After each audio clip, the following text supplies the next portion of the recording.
Every day, we strive to do more and be the best versions of ourselves. It's not an easy task, but success is available for each of us. Welcome to the Swag University podcast, where each week we explore insightful messages, strategies, and tips to help you level up in life. Your host, Dr. Phildra Swagger, creative strategist and mindset coach, will empower you with the tools you need to create the life and business you desire, while providing inspirational insights to the woman who wants to see her destiny manifested daily. So now, let's level up with Dr. Swag.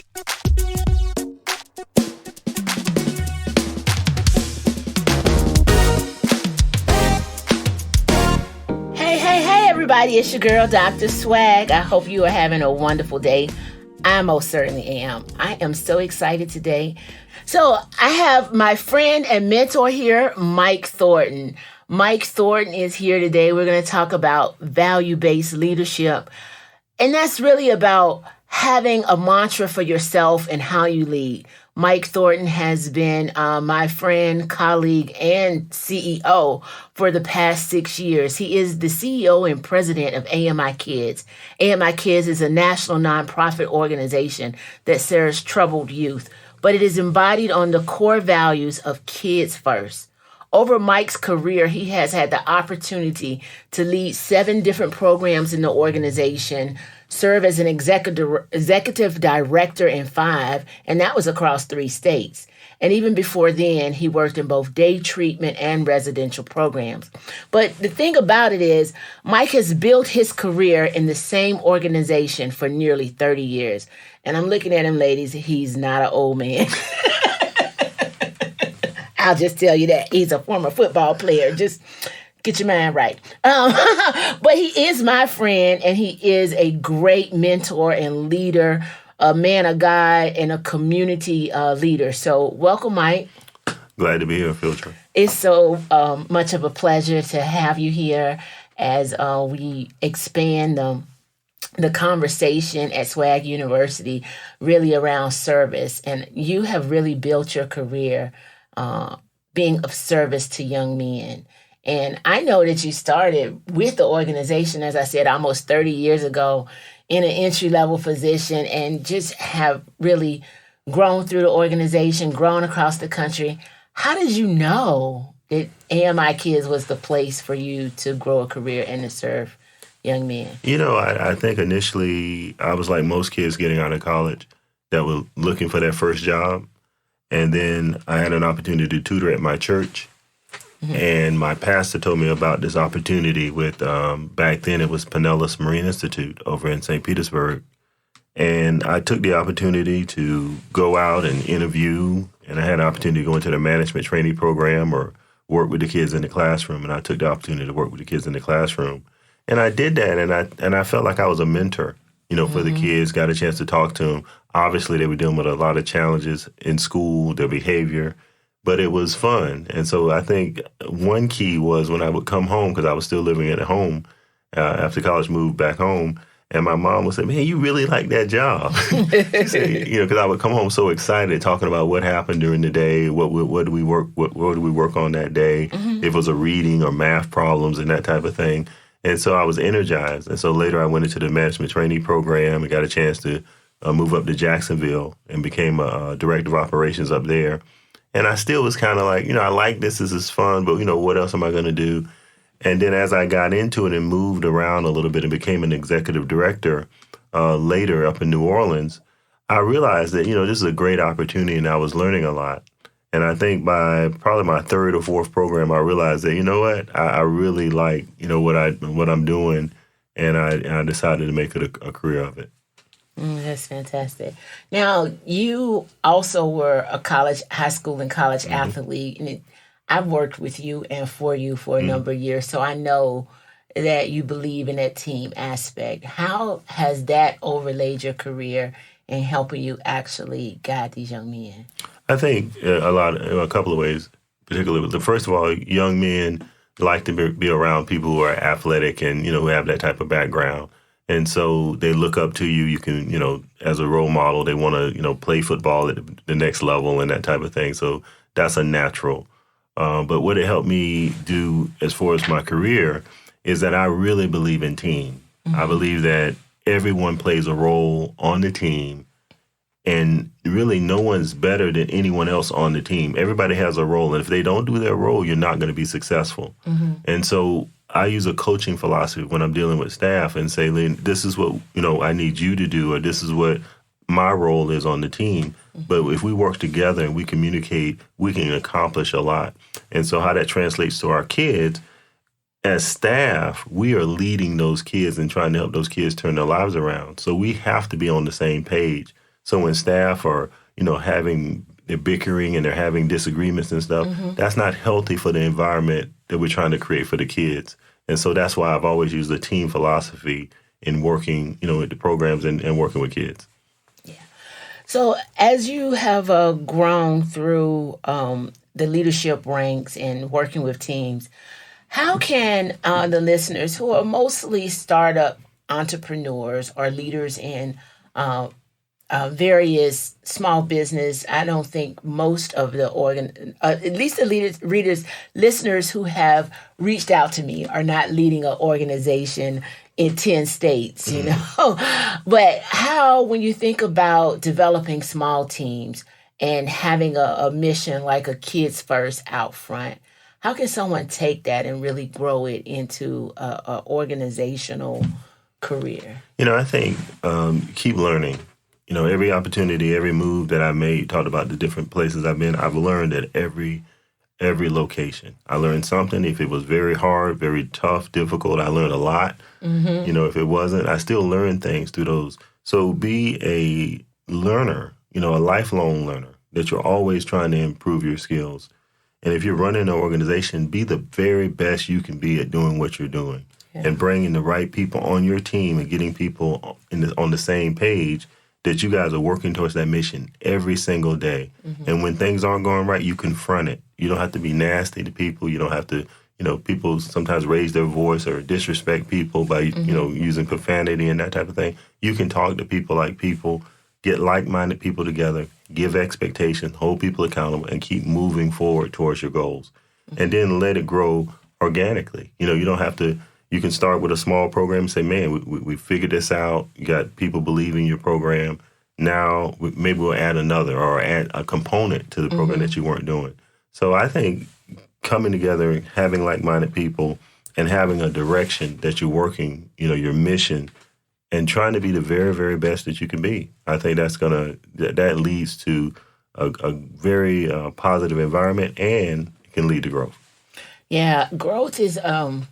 AMIkids has 40 locations, 10 different states, and we're always looking for communities to serve. And I think when you talk about that growth and learning, you would take the program model to a community where you felt that you could be a part of the solution, identifying a problem and going into that community to really serve and be ready for the next step of engagement in that community. Can you tell me how that philosophy has really informed growth and how a small business leader can use that? We go where the need is. And Dr. Swagger was very involved with this, so she knows. But St. Louis was a good example. I mean, they had a tragic situation where a young person was killed in a police-involved shooting, and there was a lot of unrest in that community. And we saw there was an opportunity to go in and work in inner city St. Louis and work with a tough population of kids to try to make a difference.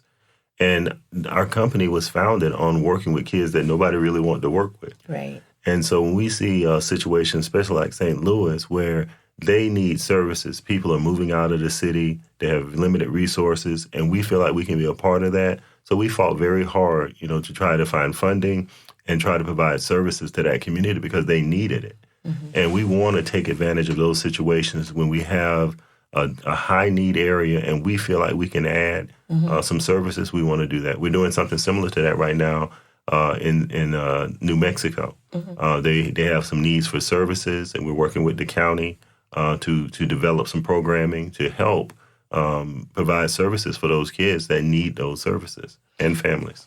And one of the things that I think your organization does probably better than most is really building a community and a network. Now, young business people understanding the value of a network and like-minded individuals that can add to the mission.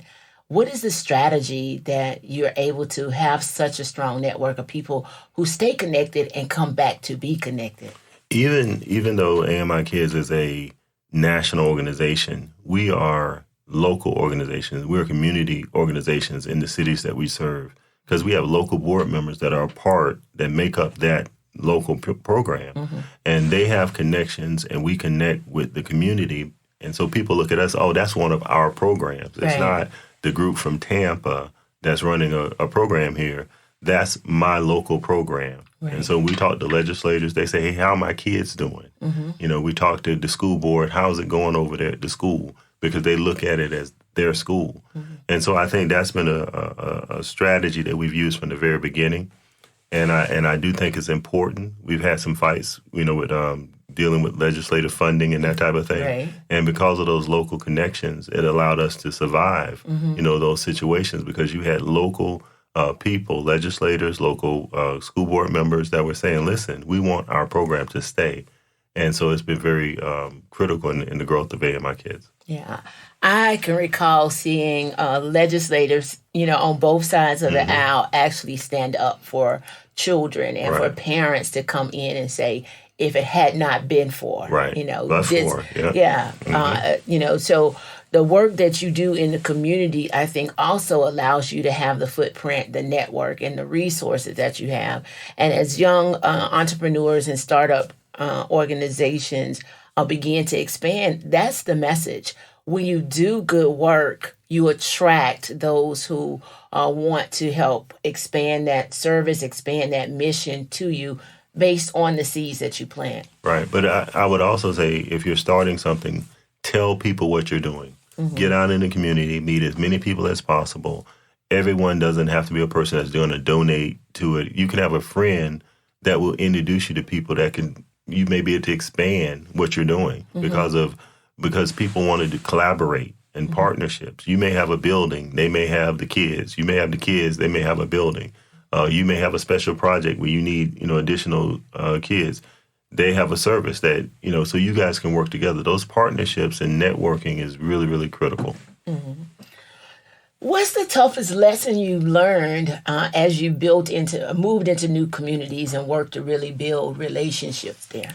You have to be a part of that community. I've been in situations where, you know, it sounds good that you're from Florida, but not when you're in Newport News, Virginia, and not when you're in, you know, New Orleans, Louisiana. People want, you know, to work with people that are in that community, that are part of that community. So you have to prove really quickly that, hey, I may be from somewhere, but I'm a part of this community and I'm doing things to help this community. And I think once people understand that, you get a different level of buy-in from people that you're working with. Yeah, it's like adding resources and not really draining them. Exactly. Because people, organizations, in this time, you know, funding is or can be restrained, limited for everyone. And so as you're trying to establish a nonprofit or introduce a new program in a public school or a charter school or a community agency, the idea is to add. Wherever you go, it really should be a life lesson. That I was a Girl Scout growing up, and the Girl Scout rule is you leave the environment better than it was when you left. and then really, you know, there are different ways that you can have that mindset, use that mantra, but that's the thing. Are you serving? Are you contributing? And if so, how? Right. So I thank you for that. So when you look back, what advice maybe have you received that's the best advice as you've moved into or expanded into new communities or new networks? You know, I think from a biblical standpoint, you know, having a center, you know, know who you are. Mm-hmm. A lot of times when you're first starting out, I remember being 23, being director of operations with, you know, where I had people older than me that reported to me. And I was still trying to figure out who I was. And a lot of conversations and church leaders and mentors I had to find out who I was. And then once I found out who I was, I could lead because I felt comfortable who I believed that I was. And I believed that I was there for a reason, that God has given me certain gifts to do things and impact people in a positive way. And I use that to, in my career. So when I'm making a decision, I'm praying about it. I want to make sure that I'm doing things the right way. And I think so finding yourself, I think that's very important, that you know who you are and what you will do and what you won't do.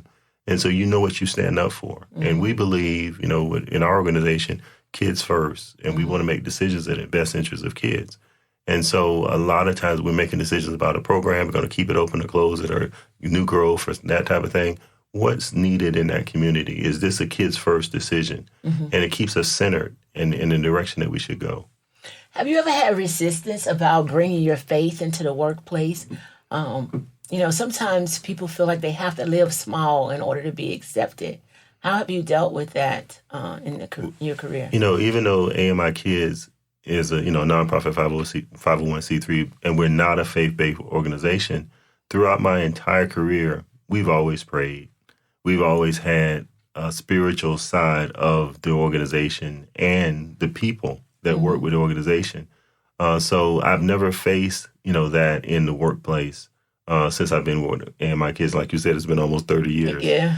So we've never really faced that. It's always been a part of what we do in working with kids, because I feel like you have to love people. Yeah. Unconditionally. Right. Especially when you're working with kids that have, had a lot of challenges. They're hurt, they're lashing out, and they're dealing with their issues. You got to have a lot of love to deal, with those kids and help them turn their lives around. And so we haven't had that. I've never faced that in any of the programs that I've worked in.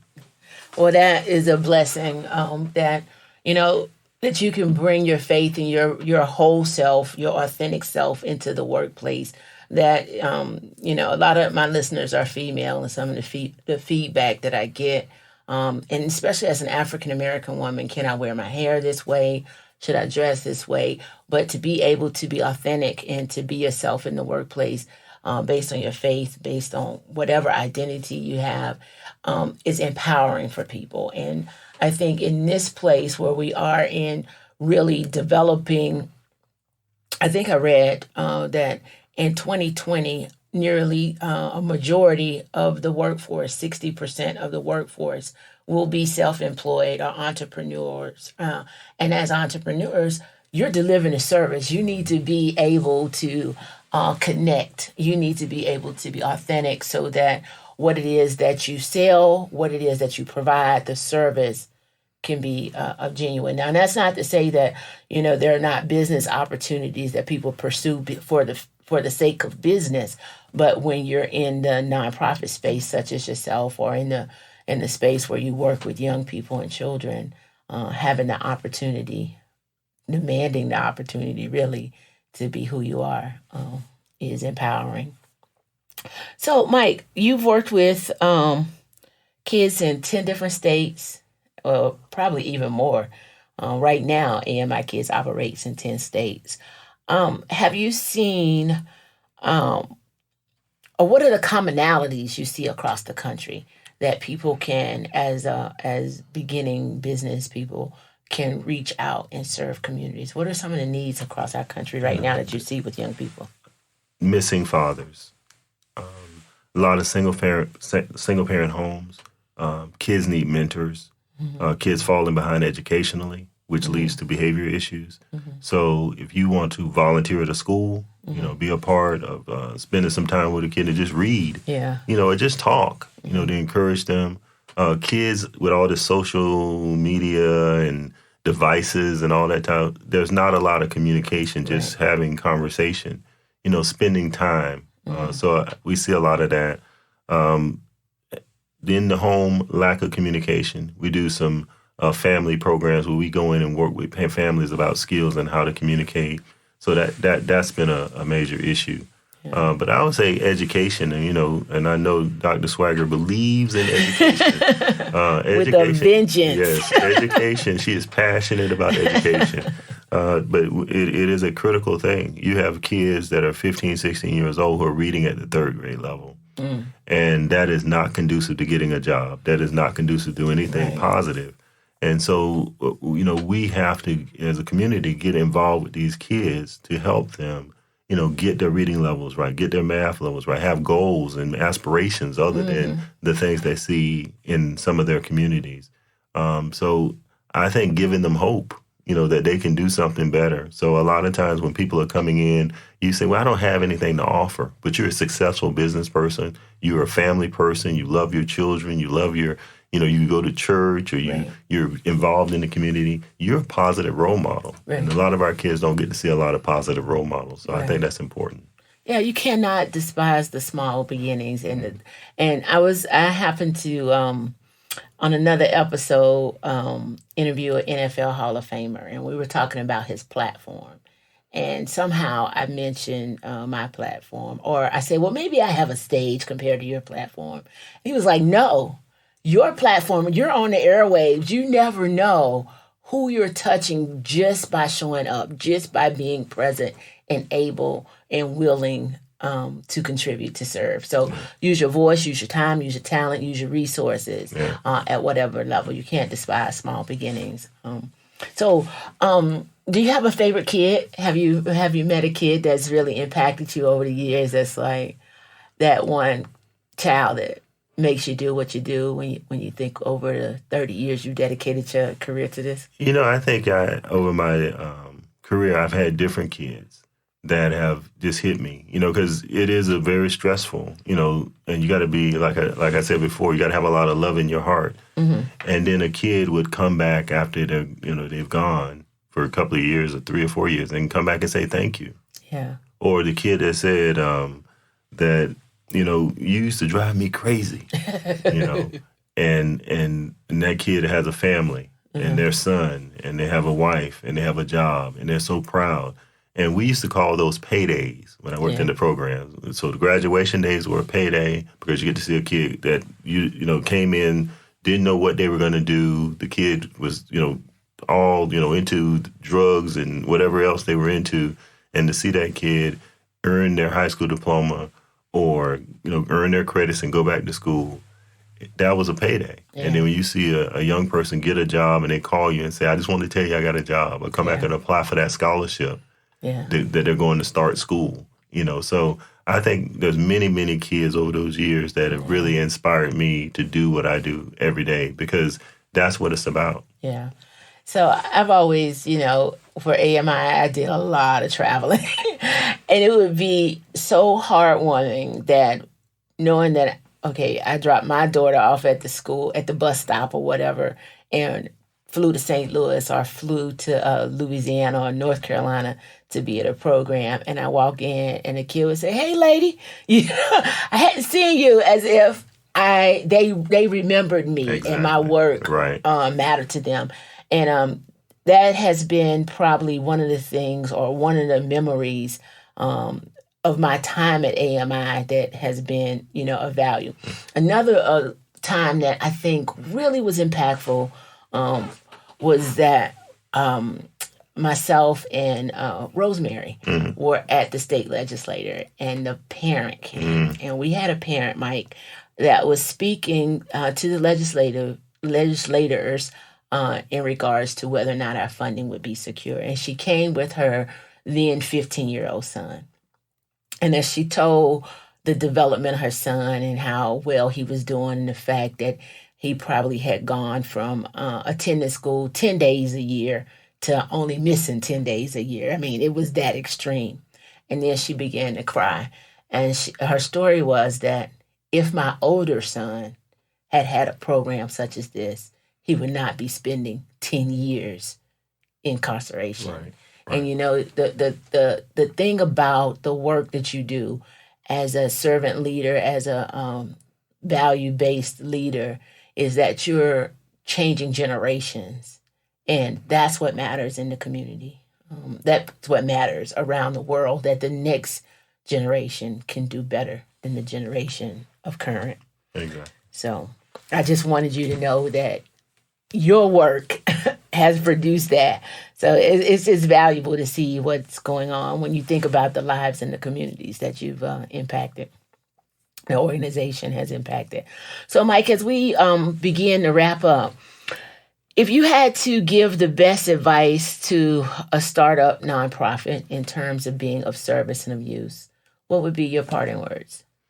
I would say, get to meet as many people as possible. Tell them about what you're doing and learn. Find a mentor and learn the things that you're weak in. Be, not only, always learning, but also assessing, where am I? What are my strengths? What are my weaknesses? Mm-hmm. So you know who you are. These are the things I'm weak in. What am I doing to improve those? We have a thing with AMIkids is that we talk about our success. Our staff is our success, equals our success. We want to breathe into our staff to help them be as effective as they can, because they're the people that really make a difference with those kids every day. So by breathing into them, they believe and they're feeling good, and now they can pass on what they're feeling good about to the kids, and that helps the kids. So I would say just be a constant, just always learning, continuing. Oh man, just want to learn this. I want to understand that. I want to understand budgets. I want to understand, computers. A lot of people have challenges with that. I want to understand how this works.